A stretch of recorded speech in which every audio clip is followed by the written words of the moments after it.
is it working, and maybe there are biological differences between men and women that we should respect, and that deep down a lot of women want to get married and have children. In fact, we should applaud it, and we should support it, and we should say it means nothing if you're gonna go be a CEO of some shoe company or be some banker in London. What matters if you raise children and you have something to pass down long after you're gone. I think I would bring 2 points to that. The first one is just really simple, which is that you can ascribe liberalism all you want as the cause of the unhappiness. I would argue something else. I would say that it's certain economic policy that has very little to do with the social acceptance of alternative lifestyles. I would say that we can recognize that income inequality across a vast swathe of Western countries has increased, which causes all kinds of social ills, a lack of social cohesion, housing price growth doesn't correspond with wage growth, monopolies increasingly become kind of emboldened to interfere with politics, and monopolies don't prioritize social health either. I think that those offer more compelling reasons for a decline in happiness than an increase in freedoms, because just one more thing, on an intuitive basis, generally speaking, people want more freedom, not less.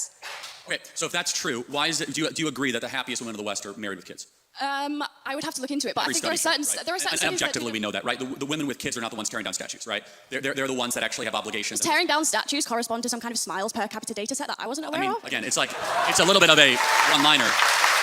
The happy and the grateful.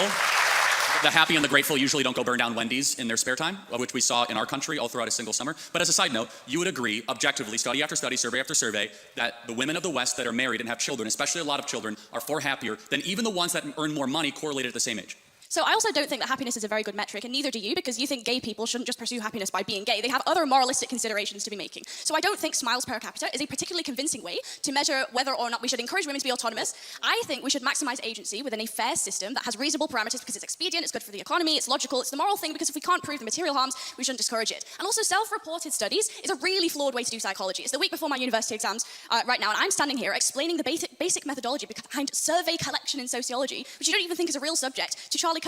If I took one of those surveys right now, I'd check extremely miserable. But so would a Palestinian child who's been torn to smithereens. How are we going to measure? You would say extremely miserable? No, I'm kind of making a joke. No, I mean, but seriously, like, but hold on. I mean, like, that's an important point, though, is that the women in the West have it the best in the world, and yet they're way unhappier than women of sub-Saharan Africa. There's something fundamentally wrong here. Because the women of sub-Saharan Africa have something that a lot of women in the West do not have. The women in the West have cats, and they have good jobs.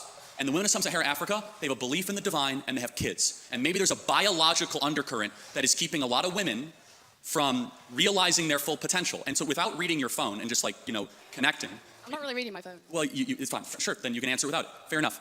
Would you agree that it's a good thing that more women get married and have children in the West? I would ask you, would you say that a sub-Saharan African woman who's experienced female genital mutilation and checks extremely happy in a survey, and I also would check extremely happy in a survey, who do you think would be objectively more happy, even if they both check the same answer? No, okay, so I fully, if you want to talk about how Islam mistreats